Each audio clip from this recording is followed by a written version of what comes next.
नमस्कार, मैं शालिनी और आप देख रहे हैं इन्फो इम्पैक्ट, आम जनों की आवाज। आइए बढ़ते हैं आज की बड़ी खबरों की ओर।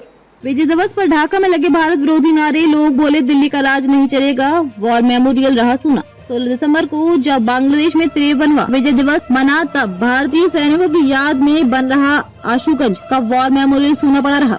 आशुगंज में जितना सन्नाटा था उतना ही शोर ढाका की सड़कों पर सुनाई दिया। यहाँ भारत और पीएम मोदी के खिलाफ खुलेआम नारे लगाए गए। मोदी और बांग्लादेश की पूर्व पीएम शेख हसीना के खिलाफ आपत्तिजनक नारे भी लगे। एक नारा जो सबसे ज्यादा सुनाई दिया, दिल्ली नहीं ढाका, ढाका ढाका, यानी बांग्लादेश पर अब दिल्ली नहीं ढाका का राज चलेगा।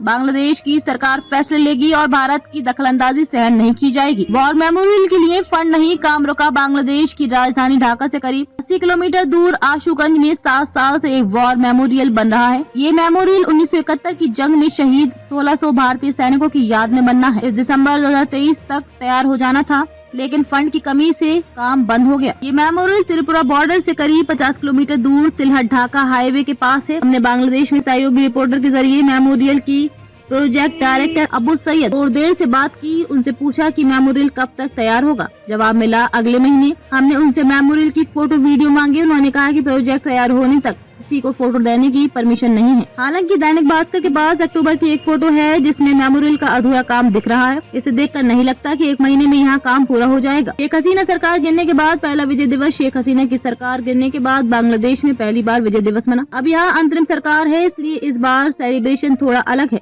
16 दिसंबर 1971 को बांग्लादेश में 9 महीने चला लिबरेशन वॉर खत्म हुआ था। भारत के साथ 13 दिन चली जंग में पाकिस्तान हार गया और पूर्वी पाकिस्तान की जगह बांग्लादेश बना। इसी की याद में बांग्लादेश और भारत विजय दिवस मनाते हैं। खबरों में अब तक के लिए बस इतना ही। फिर होगी आपसे मुलाकात, तब तक के लिए नमस्कार और देखते रहिए इन्फो इम्पैक्ट, आम जनों की आवाज। ऐसे ही लेटेस्ट अपडेट पाने के लिए हमारे चैनल को सब्सक्राइब करें और तुरंत नोटिफिकेशन पाने के लिए बेल आइकन प्रेस करना ना भूलें। यदि आप हमें फेसबुक या इंस्टाग्राम के माध्यम से देख रहे हैं तो हमारे पेज को फॉलो जरूर करें। धन्यवाद।